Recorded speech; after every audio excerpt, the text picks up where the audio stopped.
अस्सलाम वालेकुम फ्रेंड्स, क्या हाल है। उम्मीद करती हूँ आप सब खैरियत से होंगे, जहाँ होंगे खुश होंगे, खैर वाफियत से होंगे। आज मेरे पास ये जाली का फैब्रिक है, जाली की फ़्रॉक थी बेसिकली ये, और उसमें से ये बचे हुए पीसेस हैं। फुल एम्ब्रॉयडरी वाला ये फैब्रिक है मेरे पास। इसके ऊपर बहुत ही ज़्यादा हैवी वर्क किया हुआ है सितारों का, और इसके अलावा मोती का काम किया हुआ है। और इसके कुछ इस तरीके से इरेगुलर से पीसेस हैं, इनकी कोई तरतीब सी नहीं है, ये इस हिसाब से पीसेस हैं। तो एक ये पीस है मेरे पास, ट्रायंगल सी शेप में है, एक ये ट्रायंगल शेप में, और ये पीसेस हैं। इन सबको मैं कुछ इस तरीके से पहले इनको मैं कुछ अलग से कर लेती हूँ। इस पीस को, ट्रायंगल वाले पीस को उतार लेती हूँ। तो अब ये जो बड़े वाला पीस है, इसको पहले मैं सेट करके रख लेती हूँ। तो इसी के साथ ही मैं फ़्रॉक की जो है वो कटिंग स्टार्ट करूँगी। इसको इस हिसाब से फ़ोल्ड किया है लेंथ में, और इसको पहले मैं बराबर कर लेती हूँ। और अब ये जो दूसरे ट्रायंगल वाले पीसेस हैं, इनको इसके ऊपर इसी हिसाब से बराबर करके रखती हूँ जिस हिसाब से उसको मैंने फ़ोल्ड किया हुआ है। बहुत ज़्यादा हैवी काम है, ये अटक रहा है एक दूसरे के साथ। तो अब ये जो इसकी किनारे पे, ये जो अभी जो मैंने ट्रायंगल वाला पीस रखा है, इसकी किनारे पे एम्ब्रॉयडरी नहीं है, जाली है सिंपल। उसको मैं बाहर निकाल दूँगी, उसको मैं अंदर की तरफ फ़ोल्ड कर लूँगी या फिर उतार लूँगी। इन दोनों पीसेस को बिल्कुल बराबर करके इस हिसाब से रखूँगी। ये देखिए, बिल्कुल बराबर करके रख रही हूँ। तो अब एक्स्ट्रा वाला जो पीस है, यानी सिंपल जो जाली है, उसको ऊपर की तरह मैंने फ़ोल्ड कर लिया है। अब इसको थोड़ा रेगुलर शेप दे देती हूँ, थोड़ी सी इसके कोने वगैरह निकाल के। तो अब इसमें से जो फैब्रिक निकला है, इसके साथ मैं अभी फ़्रॉक की कटिंग स्टार्ट करूँगी। ऊपर से जहाँ तक 4.5 इंच तक इसकी आ रही है ना चौड़ाई, वहाँ तक मैंने निशान लगा लिए, लाइन लगा लिया। अब यहाँ से नीचे अब मैं शोल्डर और आर्म होल के लिए मेजरमेंट करूँगी। 4.5 इंच ही मैंने शोल्डर रखा है और 4.5 इंच ही आर्म होल लिया है। अब 6 इंच तक मैं इसकी जो है वो वेस्ट की मेजरमेंट लूँगी। 6 इंच ली है मैंने।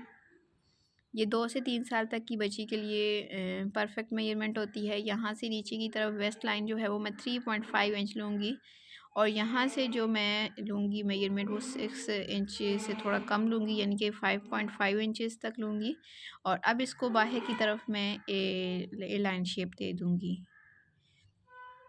इस हिसाब से ये देखिए, इसको लाइन ड्रॉ कर लेती हूँ।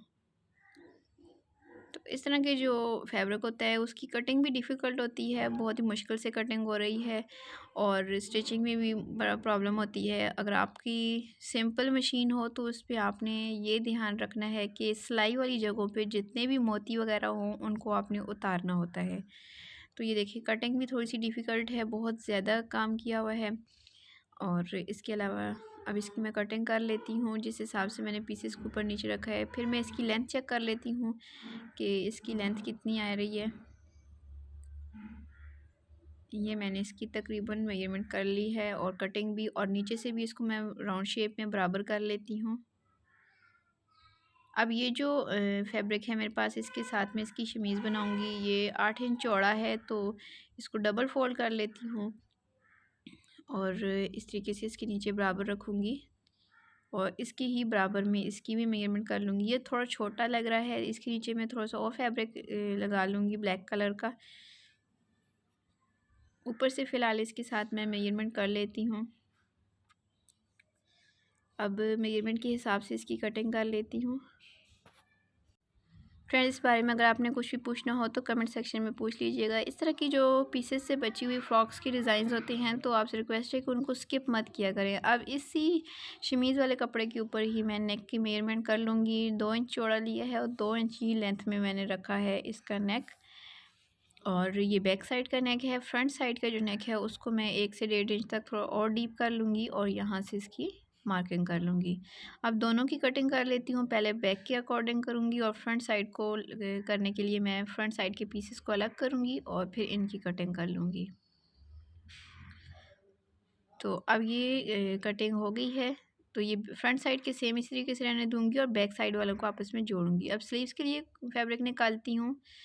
तो ये जो फ्रॉक के ऊपर से कपड़ा निकला है, ये वाला है, और इसकी विड्थ थोड़ी कम आ रही है, तो इसके आगे थोड़ा पीस डाल लूँगी। पीसेस तो हैं मेरे पास इरेगुलर से बहुत सारे।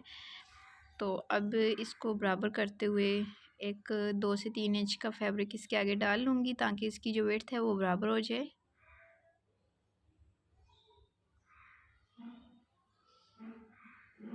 तो इस हिसाब से इनको पहले मैं पीसेस को जोड़ लूँगी और उसके बाद मैं इस स्लीव्स की कटिंग कर लूँगी।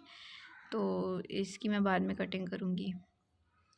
तो सिलाई में सबसे पहले मैं बैक साइड का जो 2 पीस है शमीज़ की उनको जोड़ लेती हूँ, क्योंकि उनको जोड़ के ही मैंने ऊपर वाला हिस्सा फ्रॉक का इसके साथ लगाना है। और जो फ्रंट साइड है उसको मैंने जोड़ना नहीं है। इसकी जो आगे वाली एक्स्ट्रा जाली है बग़ैर एम्ब्रॉयडरी वाली, इसको मैं सिलाई का मार्जिन छोड़ते हुए आगे से कटिंग कर लेती हूँ। और अब इसकी जो नीचे वाली शमीज़ का हिस्सा है उसको इसके नीचे रखूँगी और इसको इसके बराबर करके रखूँगी। ऊपर से शोल्डर को और साइडों से आर्म होल को बराबर करने के बाद एक्स्ट्रा आगे से जो नेक का आ रहा है उसकी कटिंग कर लेती हूँ। अब इसको जोड़ना किस हिसाब से है कि मैंने नेक की सिलाई लगानी है, इस हिसाब से यहाँ पे मैंने किसी भी कपड़े को खींचना नहीं है।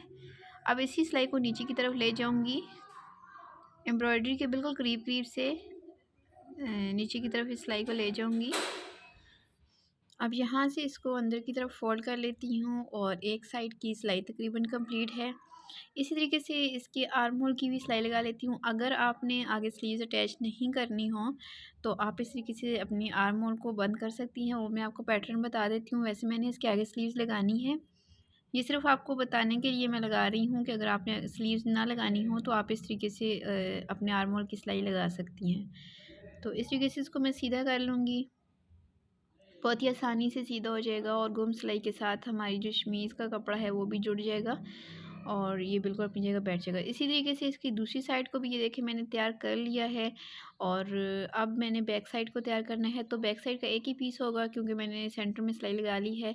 तो इसके भी ऊपर से शोल्डर को बिल्कुल बराबर करते हुए इसकी नेक की सिलाई लगा लेती हूँ। सेंटर में से मैंने नेक को अभी कटिंग नहीं किया, सिलाई लगाने के बाद कटिंग कर लेती हूँ।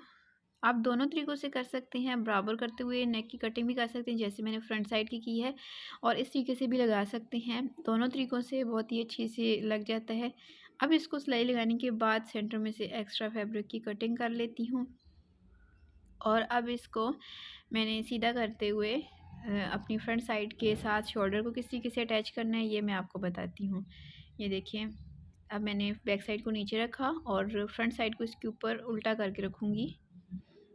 और अब यहाँ से ये आपने चीज़ गौर करनी है कि इसको इसके अंदर फ्रंट साइड के जो शोल्डर है इसके अंदर रखते हैं और बैक साइड के जो शोल्डर के 2 पीसेस होते हैं, एक शमीज़ का और एक ऊपर वाले हिस्से का, तो उन दोनों हिस्सों को इसके ऊपर ओवरलैप कर देते हैं और फिर हम शोल्डर की सिलाई लगाते हैं। इससे ये होता है कि शोल्डर की सिलाई में फिनिशिंग आ जाती है। नेक की तरफ या शोल्डर की तरफ ये देखें कोई भी फैब्रिक बाकी नहीं रहता, ना कोई सिलाई रहती है, बहुत अच्छे से सिलाई लग जाती है।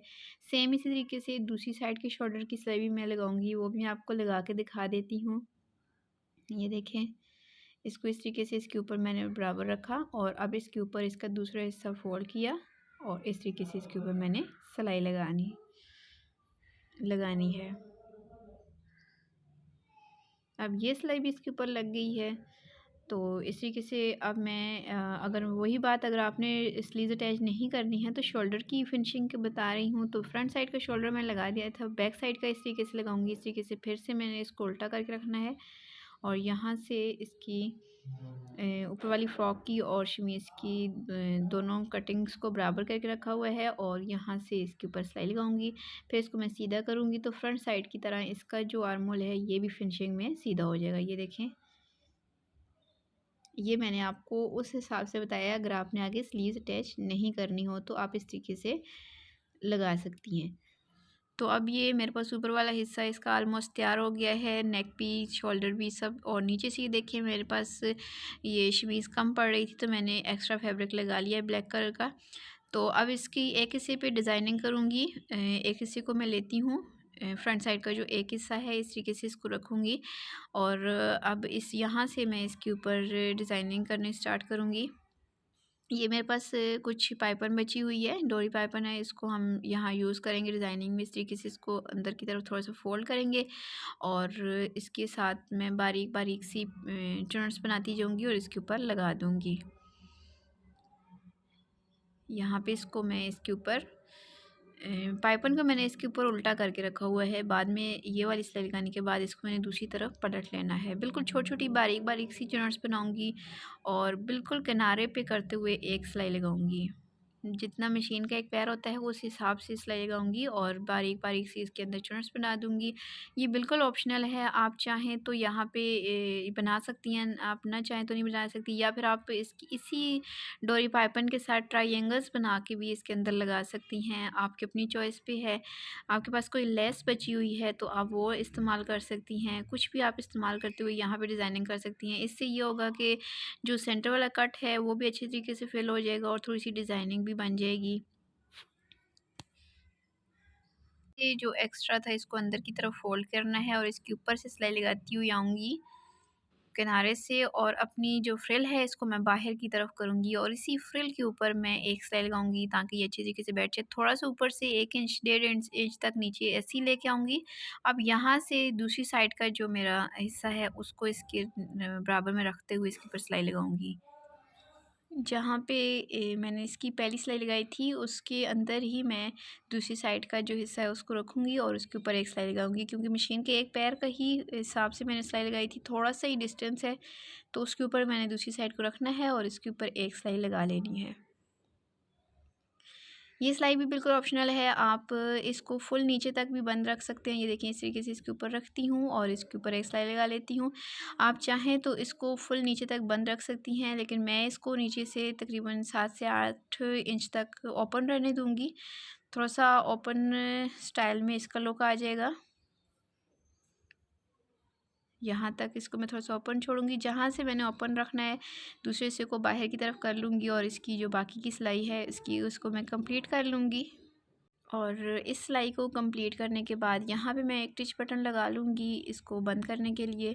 और स्लीव्स को मैंने जो कटिंग की थी, स्लीव्स को मैंने इस तरीके से तैयार किया कि आगे मैंने फ्रिल भी बना के लगा दी है। मेरे पास जो सिंपल सी जाली लंबे लंबे पीसेस बचे हुए हैं इन सब के साथ मैं लंबी सी फ्रिल बना लूँगी और नीचे पूरे घेरे के ऊपर भी लगा लूँगी, स्लीव्स के आगे भी लगा लूँगी और फिटिंग की सिलाई भी मैं इसकी लगा लेती हूँ।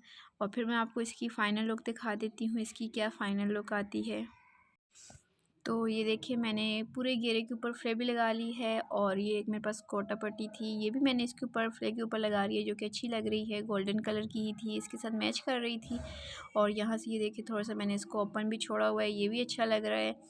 तो इस तरीके से करते हुए ए लाइन शेप में हमारी ये बहुत ही प्यारी सी फ्रॉक तैयार हो गई है। और इसकी यहाँ पे भी मैंने टिच बटन भी अटैच कर लिया है और इसके अलावा स्लीव्स को भी मैंने अटैच किया है। इसके आगे फ्रिल लगी हुई है, देखने में बहुत ही प्यारी और स्टाइलिश सी लुक आ रही है। ये 3 से 4 साल तक की बच्ची के लिए मैंने तैयार की है।